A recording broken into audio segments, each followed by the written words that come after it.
I've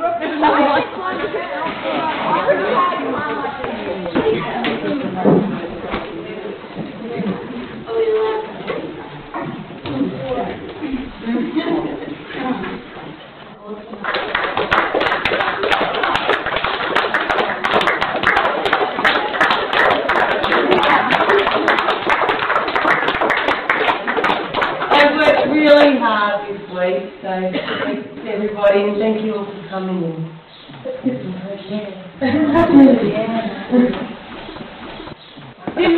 matter if you mucked up at all. You did great. It's just reading at such early stages, but you did great. Yeah. Well done.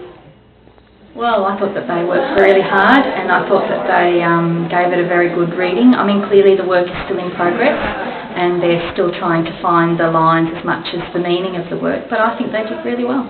Yeah, I mean, I thought what's always a real big giveaway in plays like that is when the audience is really quiet, and there were moments where the audience were really, really quiet. I could hear they were really listening and I think they were really moved. I mean, I can't tell because I'm too close to it now, but you can always tell with an audience that they're really inside the play is the way I describe it. Okay. You can be over, yeah, you're going to do well. I'm distinguish yourself. You did a great job, and now you've got another 200 miles to go, so I'll see that in March when I see you. So thanks again. Thanks, Alana. Come back later. I don't know. Aren't we sending it to someone else? No, we're just telling each other what we're playing. Actually, just seem like stars. Or, you know, like, and we have to, like, water! Go back around again. Angus, is it? That's Angus. Okay, Angus. I'm Officer Furady, who was a local. Right, He is one of the male antagonists of the play. right, I think he's less of an antagonist than Green though, so right. I'm not the worst guy there. Okay. And what are you getting out of this so far? Oh, it's been an enjoyable experience. I have something to occupy my time with over the holidays. Right. And it was good to come here and see the audience and... Okay, thank you. I'm Felicity Matthews and I play Miss Walsh, who's a Right. Salvation Army worker Right. in the jail. Uh-huh. I think she's really sweet and she just wants to help the girls, but she's not sure how to get around her superior people. Right. What have we got here? I'm Ebony Lees. I play Jane Rogers, a girl. What sort of things does Jane, is it? Yeah. Yeah, your character do. She's pretty independent, but she mixes well with all the other girls as well. So she's pretty cool. Okay. So, Yeah. Faith Mitchell. I play Emma Abbott. Okay. And what do you think of your character? She's alright. She's okay? Yeah. What about her background? What do you know about your character? That she doesn't know her sister and she thinks that Gwen's her sister Right. because of her background. I'm Danielle Curtis and I play Marjorie Linnett. Yep, the so-called psycho one. Right. And what's one of the big things that your character does? Oh, well, I'm kind of, when I'm around the big scary people, a bit sort of quiet and scared and that, but when I'm with all the other characters I sort of follow the crowd and, yeah. My name's Ashley Stokes and I play Fiona Hodges, one of the girls in the jail. She's one of the more outspoken girls. She's a bit stronger than the rest of them in a lot of ways, but at the same time you see moments of weakness, which I really like about my character. It makes her more well-rounded, and yeah, I think she's respected by them all, but at the same time she gets them into a fair bit of trouble. My name's Maurice Mitchell. I play Gwen Gill.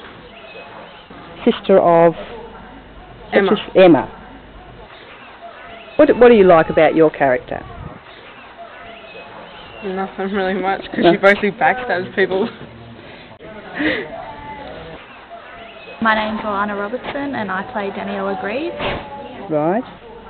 Daniela liked bugs, really. That's all you can say about it. She has her pet moth, which is really only her only friend. And in one scene she talks to a spider and a fly, describing what they're doing and all that, and she likes it. And what are you getting out of this play? To learn about the Hay Girls Jail. Like, I never knew that it was a girls' jail before this play. So it was interesting learning about all the new things. Hang on. Well, are you rolling or what? Yes, I'm on. For God's sake, turn it on. Okay. What's your name again? Bonnie. Bonnie. What kind of name's that? Oh, You know? just name. Yes, well, you know, we've got a place for you, Bonnie, over there in the. I can't do this. Bonnie, I can't be nasty to you. You're so lovely. You've had too many people be nasty to you all the time. Okay, I'm so not nasty, who am I? are you in real life? Oh, in real life? Well, I'm a. My name is Chris. My name's Chris Saunders. Yes, and in real life, what I do is I work with communities and work with people and do a bit like what Amy's doing here, I suppose. Right. We put theatre on and film and radio. And where does that happen? It happens all over. It happens all around Australia. All around Australia, Yeah. right. I'm working in Sydney at the moment, but I've got a project that's working in Griffith at the moment. And and my other colleagues who are working on other work in communities around the country. Okay. And what do you think of the character you're playing? Well, it's an interesting one, isn't it? Because the easiest thing to do would be to just play him as complete evil. And I think that what's interesting about this character is I think he's a bit of a metaphor for the idea the government take, if you like, on what an institution like this should do. So in that sense, he's kind of representative of quite a number of people. He's kind of representative of the government. He's representative of the community in terms of their values and attitudes towards law and order. And I think those attitudes are still very much with us today. You know, even though we have lots of rules that would prevent this kind of behaviour happening, I still think there's a lot of attitude out there which would say, actually, you should lock these people up. And law and order is always the platform at every election. So I think that he's kind of representative of a lot of that kind of attitude, if that makes sense. Yeah. So rather than him being, to play a character like this, you can either play them exactly, very realistically as a person would be, or you can kind of create more of a caricature, I suppose, so it's representative of something. I sort of see him as this guy who's sort of got this real clean, squeaky clean, this sort of hair, absolutely meticulous, squeaky clean kind of dude who's this authority, Yeah. Do you know what I mean? Yes, I do. That's what I'm playing with anyway. Okay, well, thank you, Chris. Thank you. And I'll see you in March. You will.